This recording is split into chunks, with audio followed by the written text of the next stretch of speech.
Özellikle Gülistan, Doku, Rojin Kabayiş dosyası, yine keza Narin meselesinde de, İlayda'da da, hatta Maraş'taki okul saldırılarında da tabii oraya bir çocuk durumu var. Orada daha hassas konuşmalıyız. Belki fail derken vesaire bu kelimelere dikkat etmek gerekiyor. Ancak ortaklaşan bir şey var. Kamu gücünün soruşturma yerine perdeleme amacıyla kullanıldığını görüyoruz.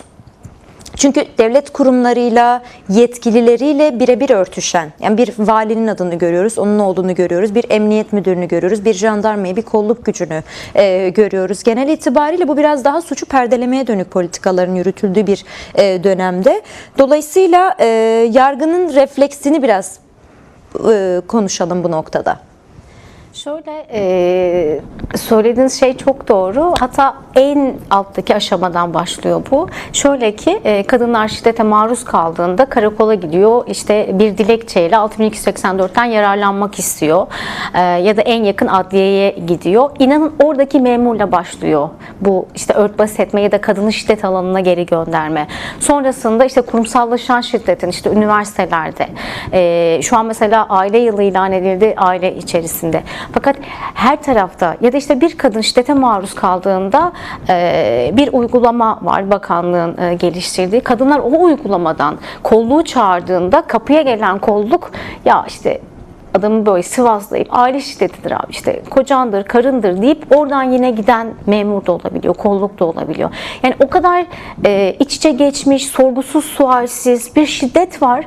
O şiddeti sizin önlemek üzere orada olmanız gerekirken siz şiddeti görünmez kılan, örtbas eden, orada işte kadının yarasını görmeyen, kadının tehdit edildiğini görmeyen, güvenlik kameralarını silen ya da işte güvenlikli alanları ortadan kaldıran, her alanı kadınlar ve kız çocuklar için güvensiz alana getiren bir kolluk sistemi var ve kollukla başlayıp yargıya kadar da devam edebiliyor. Yani yıllardır takip ettiğimiz kadın davaları var, eylemler var. Bizim kadın cinayetleri için sokağa çıktığımızda, eylem yaptığımızda bize açılan davalar var. Ve bize yargının nasıl yaklaştığını biliyoruz. İstanbul Sözleşmesi'ni ilk imzalayan devletlerden, ülkelerden bir tanesiyken biz İstanbul Sözleşmesi eylemlerinde hakkında dava açılan kadınlarız. Şimdi o kadar aslında trajikomik bir durum içerisindeyiz ki mücadele edenlerin aklıyla dalga geçen bir sistem var karşımızda. Kadın mücadelesinin, kadın hareketini görmezden gelen ama az önce Beyza Hocam da söyledi. Kadın mücadelesinin yıllardır verdiği bir emek var. Kadın hareketi yıllardır zaten dernekleriyle, platformlarıyla, işte çalıştaylarıyla bütün söz kurduğu alanlarda erkek devlet şiddetinin bütün kötülüğünü, kurumsallaşan şiddetini açığa çıkarmak için mücadele etti. Fakat kapıdan girdiğimiz andan itibaren memurla başlayan hakime, savcıya kadar gelen bir sistem var. Hastaneler bunun içerisinde. Yani çocuk çeteleri oldu. Doğan bebekler satıldı, kaybedildi, katledildi. Ya da işte üniversitelerde.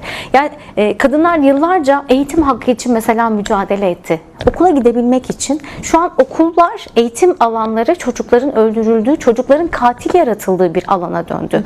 Kadınlar yıllarca özgür iradeleriyle okullara gitmek istedi ya da işte tırnak içinde evlenmek istedi. Gittikleri her alanda bizim güvenlik için, hayatımız için, özgürlüğümüz için inşa ettiğimiz her yer şu an bizim için bir tehdit. Ama evler, güvenli alan evin. Evet. Yani evinin içi. Aynen yani ama orada da tehdit içerisindeyiz. Orada da yaşamımız güven altında değil. Sokakta da, her yerde de ve inanılmaz bir güvensizlik inşa edildi. Yani yargıdaki pozitif bir dil kullanmak istiyorum. Umarım gerçekten bu barış süreciyle birlikte değişen bir sistem de olmalı. Ancak hakikaten söz konusu çocuklar olduğu zaman bence hepimiz ne kadar hassassak yine o kadar hassas olabiliyoruz. Kelimeleri seçerken, özellikle kullanırken dikkatli olmak gerekiyor. Ama değerli Beyza çok önemli bir şey de söyledi. Faili korurken şiddetin üretildiğine dair bir değerlendirmesi var hakikaten. Dolayısıyla şiddetin üretildiği yerden şunu sormak istiyorum. Notlarım arasında da var. Yani toplumda herkesin her şey yapabildiği ama tırnak içerisinde kimsenin bedel ödemediğine dair bir güven oluşturuyor. oluşturulmuş. Hani dedin ya, şiddete maruz kalan bir kadın karakola gittiği andan itibaren erkeğin korunduğu, kadının dışlandığı ve şiddete itildiği bir süreç başlıyor diye. Dolayısıyla bu bir sadece buna çürüme mi, cinnet hali mi diyelim, yoksa bahsettiğimiz kadınlar ve çocukların asıl sistemin dışına itilmek istendiği bir politika mı üretiliyor mesela? Bu bence çok bile isteye yapılan bir şey. Yani Okumasın ve çocuklar okumasın, kesinlikle, kadınlar mücadele etmesin. Yani bu kadar kesinlikle basit diyebilir miyiz mesela? Ya şöyle, yıllardır aslında süre gelen işte haklarımızda olan saldırılardan da bildiğimiz için kadınları korumaya yönelik geliştirilen tüm politikalarda bizim nezdimizde hep eleştirilerin olduğu bir şey var. Yani çıkan yasalara bakıyoruz, çıkan kanunlara bakıyoruz. Ama pratikte düşündüğümüzde ya da politik olarak değerlendirdiğimizde aslında bizim için kötü bir şey. En son mesela doğum izniyle ilgili bir gelişme oldu. Kadınların doğum izni süresi uzatıldı. Biz bunu mesela pandemide çok yaşadık. Evlere ne kadar kapanırsak o kadar şiddet içerisinde yaşadığımızı biz biliyoruz. Kadını devamlı eve kapatmak isteyen, çocuğu daha çok biat ettirmeye yönelik bir şey. Mesela okullarda az önce eğitimle ilgili konuşurken hani okullardaki diyanet zorunluluğu, silah sergileri yapılıyor okullarda. O yüzden kadınların ve çocukların gelecekleri aslında ellerinden alınmak isteniyor. Sokak röportajlarına denk geliyoruz bazen. Gelecekleriyle ilgili sorular sorulduğunda hepsinin bir Avrupa hayali var. Türkiye'den gitme hayali var. Ya da hastaneye gidiyoruz. Aslında doktorlarda işte sağlık sisteminde büyük bir gerileme var. Neden? Çünkü sağlık sektöründeki birçok insanın yurt dışına gittiğini biliyoruz. Şimdi bizi burada geleceksiz bırakmak isteyen politikaların sonucudur. Özellikle de kadın ve çocuklar için gittikçe gerileyen bir politika söz konusu. Tamamen işte kampanyalarla, evlilik paketleri, çeyiz ödemeleri, yani sizi evliliğe teşvik ederken bir maddi hayatı zorluyor size. Yani bir bedel karşılığında evleniyorsunuz aslında. Cazip kılınan şey sizin aslında bir tutsaklığa dahi iten bir şey. Dört duvar arasında iten bir şey. Sevgiden çok uzak bir şey. Çünkü bir şeylere başvurmak zorunda kalıyorsunuz. Halbuki buna başvurmamak bile gerekiyor. Sosyal devlet anlayışı tam da budur. Bunu ortadan kaldırmalısın. Yoksulluğu ortadan kaldırmalısın. İnsanlara 200 bin liraya minnet edecek, onun başvurusunu yapacak pozisyona getirmemelisin. Ama yoksulluk o kadar konuşulmayan bir şey ki, ya da sadece bizlerin konuşulduğu bir gündem haline geldi ki, yoksulluğu kapatmaya çalışırken, kadın cinayetlerini kapatmaya çalışırken bir yandan da işte bizleri korumaya çalışan devlet aklı, sözde kendi aklıyla, ama kadınları hiçbir zaman korumayan, kadınları sadece biat eden, eve kapatmak isteyen, evde de tırnak içinde evdeki reisin sözünü dinleyen bir kadın ya da bir çocuk. Ama işte görüyoruz Urfa'da ve Maraş'ta hakikaten büyük dersler çıkaracağımız, büyük eylemlere geçeceğimiz bir süreçten geçiyoruz.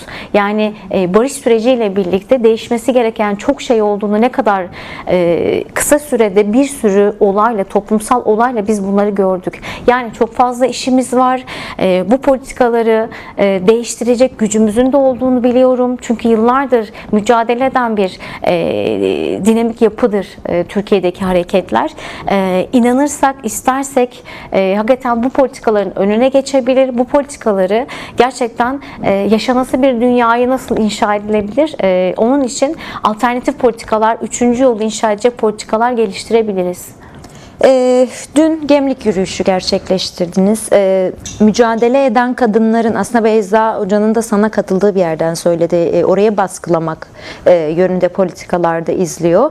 Geldiğimiz aşamada hani bu düzen değişirse ancak değişir demişti. Dosyada da senin de dikkatini çekmişti. Gemlik yürüyüşünde bunun ne kadar üstünde durduğunuzu gördük ama senden de dinleyelim tekrardan.